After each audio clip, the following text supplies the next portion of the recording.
What's going on, YouTube? What's up, Eagles fans? It's your boy TK the Official, man, and welcome back to another episode of TK the Official's Sports Talk, man, where we talk about the NFL, and more importantly, we talk about your Philadelphia Eagles, man. Oh my God, man. What a great victory as the Philadelphia Eagles, man. Take care of business today and defeat the Buffalo Bills today at Lincoln Financial Stadium. Score of 34-31 in overtime with thrilling fashion, man. I mean, listen, this was just one of those games, man. Okay. Actually, the final score, if I'm not mistaken, let me see, it was 31-31, 34. I believe the Eagles won the game 37-34. Excuse me, man. Just my mind is frazzled. I'm all over the place, man. And you know, when I was thinking about somewhere in the second half, beginning of the third quarter, I'm saying to myself, man, I just have a lot of miserable thoughts. I got a lot of bad thoughts. This is going to be one negative podcast. This is going to be one negative reaction to this Eagles games, man. And you know, this is one of the most poorly played games that I've seen the Eagles play this year. All right, aside from the Jets game, I was there. That was terrible. Okay, the Eagles came out. We didn't look ready. All right, again, it's just a lack of consistency, a lack of rhythm with the play calling in the first half. I thought the defense played outstanding throughout the day. A couple plays didn't go our way, a couple penalties and things like that. But for the most part, I thought the defense battled all day. It just was that the offense just wasn't really giving them anything to work with, man. And, you know, the Philadelphia Eagles, they were undermanned as this game started. We were without Lane Johnson, man. And that's no small feat to try to overcome because the Eagles historically have been 10-22 without Lane Johnson in the lineup, man. It just kind of looks like we're a completely different team. And we're kind of like playing with one arm, all right? It's not to be understated how important Lane Johnson is to this particular offense. But I thought Jack Driscoll came in the game and played well. I thought there was one time where he got overmatched, but for the most part, I thought he gave Jalen Hurts a lot of time over there. I didn't really see him get beat on a lot of different plays. He's not the starter, so the timing was awful. Maybe some of the delayed running plays and some things like that. But you know, that's what coaching really has to matter.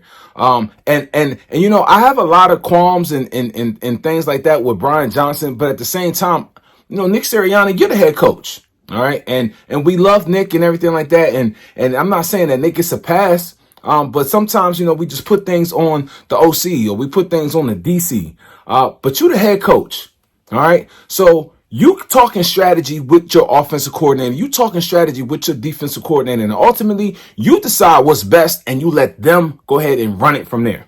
All right. So we got to protect certain things. We got to know certain things. We just can't shoot ourselves in the foot. And that's been something that this Philadelphia Eagles football team has been doing throughout the day. OK, let's just go through some of the numbers here, man. Josh Allen, before I get into the numbers, man, Josh Allen is a great quarterback. He's been a great quarterback. Yeah, he's had some turnover issues and things like that. All right. But, man, he's a gamer. And he's all that Buffalo has. Even today, Josh Allen still led the team in rushing. All right. The Buffalo Bills ran for 173 yards, and Josh Allen had 80 of those. Okay. And then the other amount of yards was divvied up between the other running backs. But Josh Allen today was 29-51 for 339 yards with a passer rating of 85.2. All right. Two touchdowns on the day, interception, and also ran in for 2 scores. All right, so Josh Allen accounted for 4 of the touchdowns today. Not one of the running backs. It's Josh Allen. He's got to throw. He's got to run it. He's got to scramble. He's got to make. He's got to do everything, and that's something that we don't want to have on Jalen Hurts. And thank God that it's not like that. All right, but before I segue into it, because it would have been a good segue, because I'll wait on that. Okay, let's just continue to go with Buffalo. Buffalo had Stephon Diggs. It's really curious what's going on with Stephon Diggs. There was a lot of times in a couple big third and long plays that Stephon Diggs was not in the game. There was a couple other times that it didn't look like he was out of the game because he was tired. It looked like he was out of the game because he just wasn't a part of that personnel package. And I just don't understand, if you're the Buffalo Bills and Stephon Diggs, how you have a personnel package that he's not a part of. All right, like, Stephon Diggs is so good. He's so clearly your best offensive player besides Josh Allen, I would put Stephon Diggs in on goal line. Okay, like he's always playing. Gabe Davis, I thought Gabe Davis would have a pretty big day today, because Bradbury just hasn't been playing well. All right, and we knew Slade was going to be on Stephon Diggs for the most part throughout the day, and Gabe Davis did show up today for them 6 catches for 105 yards, and he could have had a game clinching catch. To be honest, could have had a game clinching catch. Him and Josh Allen were unable to be on the same page on that one throw where the Eagles all out blitzed, and Gabe Davis turned left and Josh Allen threw it right. All right, and that's kind of how it went, man. All right, now let's get into the Philadelphia Eagles, man, on offense, because on defense, like I said, I thought the Eagles played very stout. But for whatever reason, we just start having a problem getting to the quarterback. Like, we get pressures, we get hurries, but we're just not getting sacks. And I really think that for a lot of people who are trying to parse through what's the difference between this team or last year versus this year, and we don't look the same. It's the difference is that we're just not taking down the quarterback, and we're getting hands on him. We chase him all the way to the sideline and have a chance to get him before he crosses the line of scrimmage and different things. But for whatever reason, we're just not making the plays. I'm not sure if it's a combination with the back end, if it's a combination with how we're rushing up front. But what I have noticed is for the last couple of weeks, the Eagles have really had a problem with it being exposed and contained. We have not been able to keep the edge, and we've been able to let the quarterback scramble outside of that. I would much rather the quarterback scramble up the middle and then have to break it outside, because there's more help out there. All right, if you lose contain and you give up the edge, it's the same thing for a running back. It's the same thing for a quarterback. And I just think, when you have mobile guys out there, I mean, a lot of the quarterbacks nowadays are mobile. Even Brock Purdy, he might not be as mobile as, say, a Patrick Mahomes or, say, a Josh Allen, but he can move. He can scoot. And a lot of times, it's not always about going down the field and getting 15 to 20 yards. It's just about having functional mobility so that you can extend the play and keep your eyes downfield and make a play. All right, or evade the rush and pick up 2 or 3 yards when you could have lost 5. Okay, when you talk about football being a game of inches, that's what it is. Okay, so every blade of grass you defend, every blade of grass counts. It all matters. Okay, now defensively, Bradbury got a pick. All right, Bradbury's he's been up and down this year. All right, and I don't want to pick on a guy. You know what I'm saying? But we knew what we was getting into. We knew Bradbury was the older corner. When we got him, he was released from the New York Giants, and I think he had a big year in the system. But I think, teams know what his skills and weaknesses are.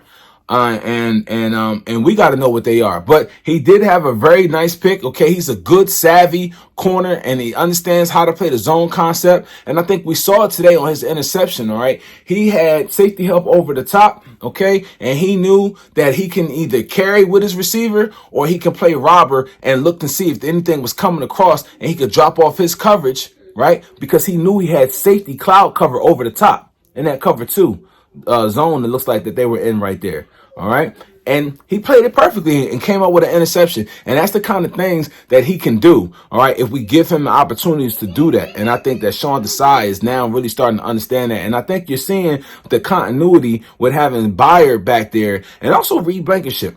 You got the same 2 guys starting back there now for the last 3 weeks, okay? And continuity and communication and knowing what everybody's doing, knowing where we're going to be lined up and being able to play off of each other is key, okay?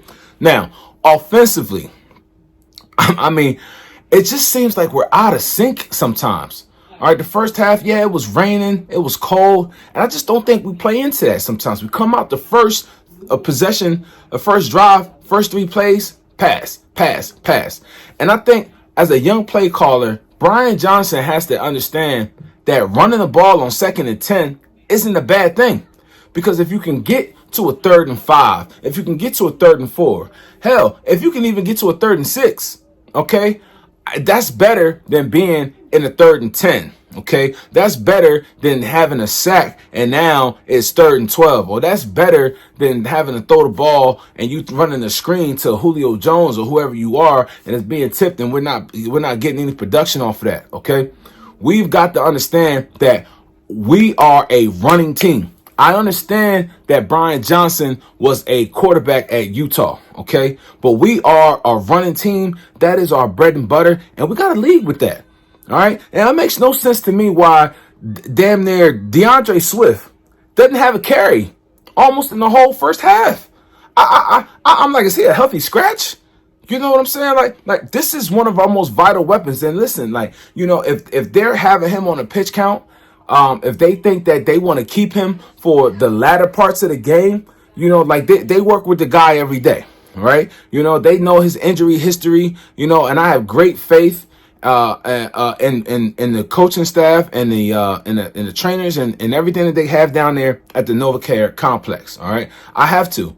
All right, we've been one of the most healthiest teams for the last few years in the NFL. Okay, strength and conditioning program, one of the tops in the league. All right, so I have to trust them. All right, but it's just really odd, man, that we can't find a way to mix him in the first half and then mix him in the second half. All right, because I mean, when we look at the carries for today, Swift had 14 carries for 80 yards and all in the second half. All right. And in the first half, we had Kenneth Gainwell 2 for 26, and we had Boston Scott 2 for 14. All right. And, you know, I don't want to bang on these guys. You know, Kenny Gainwell, you know, this was great for us, did a lot of great things. Boston Scott, you know, he's a giant killer. But we're not playing the Giants.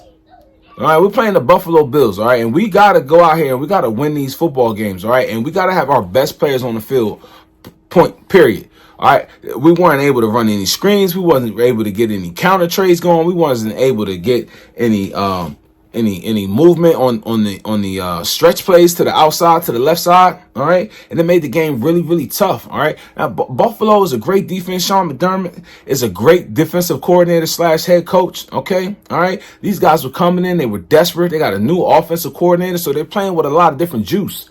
All right, and we just can't be vanilla. It can't be basic. What we can't do is have Tony Romo in the booth calling out plays all the way from up in the booth of what you're going to do before you do it. Because if he knows it, that means the team you playing knows it too. Okay? All right? Now, if you're going to say, listen, this is what we're going to do, and you can't beat us, stop us, and because we feeling like we that dominant in it, then we need to be dominant in it. Not just, we're going to just keep running the same stuff and have you stop us, you know, or have a loss of 2 yards, a loss of 3 yards, or whatever it is. Like that's counterproductive. All right? Now, Jalen Hurts today had another poor game in the first half, passing the football. And I'm not gonna put it all on Jalen Hurts, because Brian Johnson has to call a better game, point blank, period. He just does. He just does. I'm tired of going into these games or winning these games like this or putting ourselves in a deficit. This is the second straight week that we found ourselves down 10.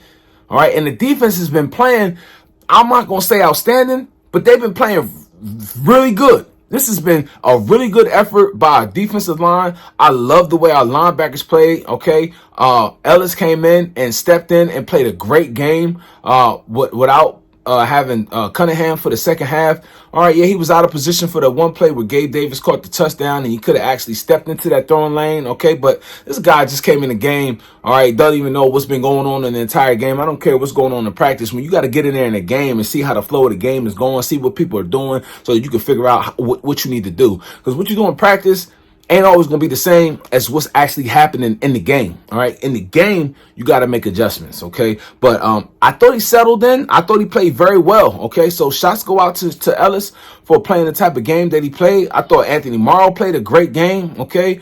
I thought the safeties played a great game. There's a couple times where, we didn't get the pass rush that we needed to in the zone coverage that we were in. Looked like we were playing a cover 2 underneath.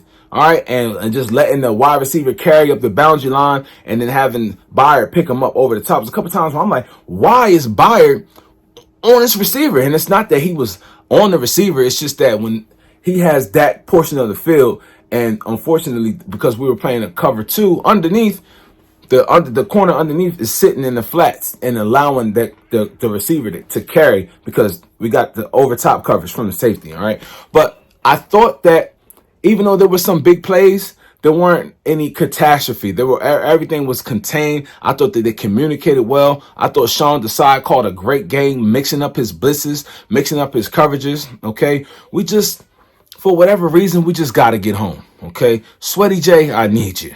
Hassan Reddick, I need you, okay? Brandon Graham, I need you. Nolan Smith almost had a sack today. He almost got home today, okay? But Nolan Smith, I need you. I haven't seen a sack from Jalen Carter. Now, we know Jalen Carter is being double teamed. We've seen him being triple teamed. We know he's being held, okay? So as much as I want to just take off of Jalen Carter, but Jalen Carter, I need you, okay? Coaches, I need you to free my man Jalen up. If you got to do stunts, if you got to do TE stunts, or whatever it is that you got to do, I need you to do it. I seen Jalen Carter lining up as the DN. I seen him lining up as the D tackle in the 1 technique. I seen him in a 3 technique. I seen him in a 5 technique. I seen him out there in the fucking wide 9.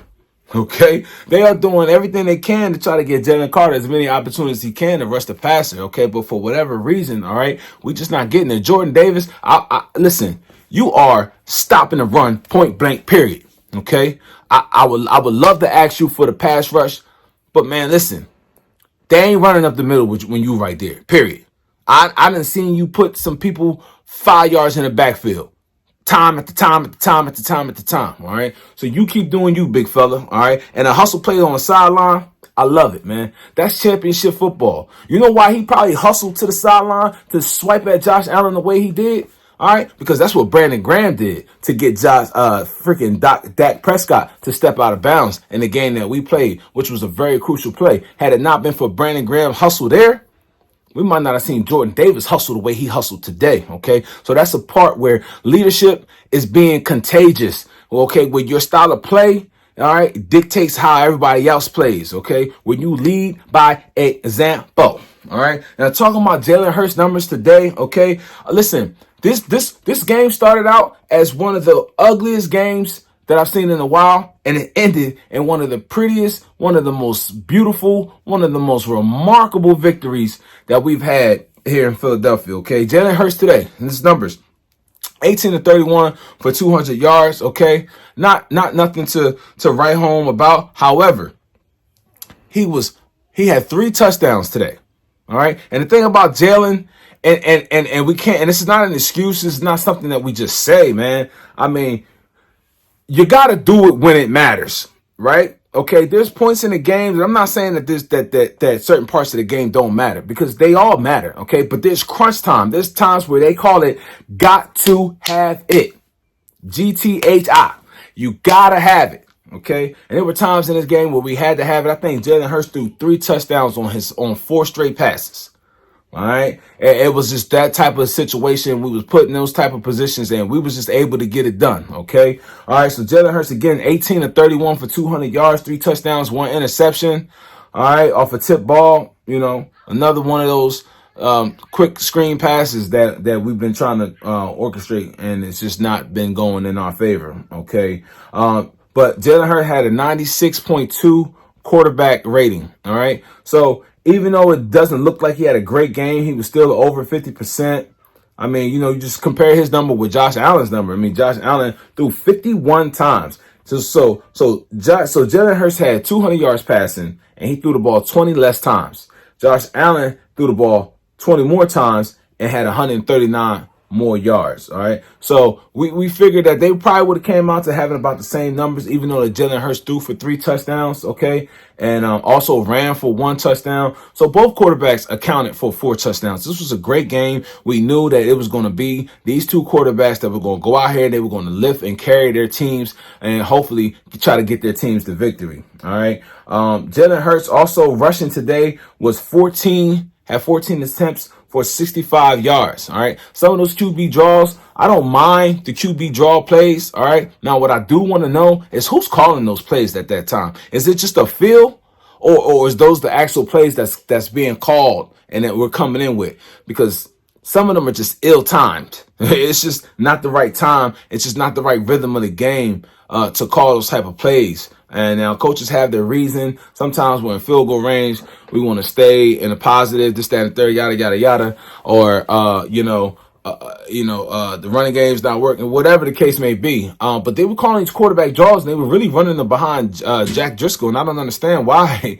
Why do that? Why not run them behind the biggest side of the left offensive line in the league between Landon Dickerson and Jordan Mailata? As you've seen, DeAndre Swift in the second half, he was able to have success. He was able to really find holes and really turn up, and it was behind the run blocking of Jordan Mailata and Landon Dickerson. And if you get Kelsey pulling out there, that's what you want to do. Okay. I don't know why we pound our head, we beat our head into the pavement. I don't know why we make things so difficult for ourselves when we just gotta play to our strengths. Okay. Last year, we didn't care if you knew what we were gonna do. We were gonna do it until you prove that you can stop it. And I think that that's just something that Brian Johnson has to develop. All right, Shane Steichen, been an offensive coordinator, been able to do some different things. Brian Johnson's his first year as an OC and understanding some different things like that. Okay, so it just takes time, man. I know he's been coaching for a while, but calling plays in the National Football League, this is his first time. All right, so as much as that criticism that I do have for him, all right, I do also want to allow him some grace because there are times where he calls an excellent stretch of football, okay? But just like the football team and just like a player, and just like me in doing these podcasts, I'm looking for consistency, all right? And I want to make sure that I'm producing consistent podcasts every day is what I would like to do until I get supremely efficient at what it is that I do. And Brian Johnson's the same way, okay? Wide receiver wise, Devontae Smith. Smitty had a great game. Finally eclipsed that 100 yards receiving mark. We know last week he had 99, and he said he'd rather have 98, okay? Because if he don't get over 100, he don't want it, all right? Today, Smitty had 7 catches for 106 yards, and just made some really big catches. Going up in the air to get the ball, streaming across the field. It seemed like every time the Eagles needed a big pass play, Devontae Smith was on the other side of that, okay? And that's something that's crucial, all right, because we're going to need him to be able to step up because when you don't have Dallas Goedert in the middle of the field, when you don't have to keep a safety or a linebacker to bracket Dallas Goedert, that means you can extend those resources elsewhere, which means that it's easier for you now to take away A.J. Brown. Okay, and it's easier for you now to try to keep a spy on Jalen Hurts and whatever else things that you're trying to do. All right, because you do not have Dallas Goedert. So it's great to see Devontae Smith stepping up in the last 2 weeks the way he has. Okay, hopefully they'll roll the coverage, they'll play a little bit more honest, and then we'll be able to have both sides of the field. All right, that's another thing. Okay. We got to understand how defenses are playing us. So if the offense don't look quite the same, I think the offense stopped looking the way we wanted to look when Dallas Goedert got hurt in the Dallas Cowboy game. Okay, it's no coincidence. It's really not. Okay, but it is up to Brian Johnson to figure out a way of how to make of revamping this Eagles offense, or how to make this Eagles offense run a little bit smoother, not having Dallas Goedert in the game. Even if we have to go back to last year's tape at those 3 or 4 games that we didn't have Dallas Goedert, that we found our way. All right, and if you look back last year, to be honest, we struggled in a couple of games last year too at the same time when we immediately after not having Dallas Goedert, okay? So I will think about that. I want you guys to think about that out there as well too, okay? I'm sure you guys were losing your minds and going freaking absolute crazy watching this daggone game, all right? But my takeaways from the game, man, Jalen Hurts just competes, man. He just competes. He does whatever his coaches ask him to do. All right. I can't fault Jalen Hurts on anything that he did today. I didn't see any really bad decisions that he made. All right. I would have not liked to see some of those quarterback runs that we saw. But again, that might not be him calling those plays. He might just be executing whatever the calls that are coming in from Brian Johnson, okay? Like a good soldier should, all right? Devontae Smith stepped up in a major big way, and I'm really looking for Devontae to take off as the rest of the year goes on because teams will have to start really playing us honestly, especially not having Dallas Goedert, but you cannot be able to just double team A.J. Brown all day long because the Slim Reaper is going to kill you, okay? And we're going to look to even maybe try to get him even more involved because I still think that we're trying to find ways to force feed the ball to AJ. And, Let's just go somewhere else with the ball for right now until teams start playing us honest. All right. I love to see what I saw from Lamine Zacchaeus today. I'm not sure what was the impetus on him getting a little bit more playing time from head coach Nick Sirianni. All right. We'll listen to some of the talks after the game and try to have a better understanding on the next podcast later on tonight or tomorrow. But he stepped up, man. He only had one catch today, but that one catch was for a 29-yard touchdown. All right. Went up to go get the ball, made sure his feet was in. All right. He made a play for his quarterback when Jalen Hurts was scrambling to the left side trying to find a receiver. Okay. And, it's just build confidence. It's just another piece of the offense, another weapon that we can get into it because we're going to have to find a way. And if he's maybe a piece that we can implement into this while Dallas Goedert is not here, all right, then that's something we need to be able to do because unfortunately, and we've not gotten the production out of Julio Jones that we might wanted to have. And I'm not sure how much production I thought that we were actually going to get from Julio Jones. Okay. This is one of those, veteran player, he may have something left. He may not. Doesn't hurt to sign him. We're down a wide receiver here and there, this, that, and the third. So maybe there'll be a role for Julio at another point in time, but I don't think that he threatens anybody down the field. I don't think that there's this allure from other cornerbacks who are covering him like, oh my God, wow, that's Julio Jones. I think they out there ready to do what they got to do and win a game. All right. DeAndre Swift needs to get more carries. All right. It's my third observation in the game. DeAndre Swift needs to get more carries. Again, all right. I said it the last time. I need to see him touch the ball, run the ball, 15 to 18 touches. Today, he had 14 touches, again, like I said, for 80 yards. All right. That was his total today. And I'm not even sure. I mean, the numbers say he had 14, but I don't even think that I would have been able to count 14 touches for DeAndre Swift because it just didn't seem like he had the ball that many times. OK, defensively, we just got to get to the quarterback. Got to get to the quarterback. We're getting hurries. We're getting pressures. But the quarterbacks are stepping up. They're making throws. They're avoiding the rush. And we've gotten hands on the quarterback. All kinds of different things. We just have not been able to get the cornerback down. Other things on defense. I just think the defense is playing excellent, man. I really do. I like how we picked things up the last couple of weeks. We just need to get some more consistency from our offense. I like the way the linebackers is playing. I hope Cunningham is all right. He suffered a hamstring injury. Hopefully he'll be able to rest that up and get himself ready for the game against San Francisco coming up. A big giant game. We'll get into that during the week, man. But I thought Sean Desai, I like the way he's mixing up coverages. I like the way he blitzes. It's a breath of fresh air from what we had from Jonathan Gannon, man. But anyway, a big victory today. Don't understate that, man. This game was key for the Eagles trying to hold on to that number 1 seed. All right. And, we're taking everybody's best shot. We're still trying to work our things out as an offense. I think defensively, we've gelled a little bit better now. All right. And this is a big giant victory, man. It seems like the Eagles really snatched this victory from the jaws of defeat because it was looking bad for a little while. It really was. I was booing the TV. The crowd was booing. I boo this man. Okay, that's how we was feeling. All right, and I almost was thinking like, we deserve to lose. And then I started thinking to myself, it's like, no, we deserve to win.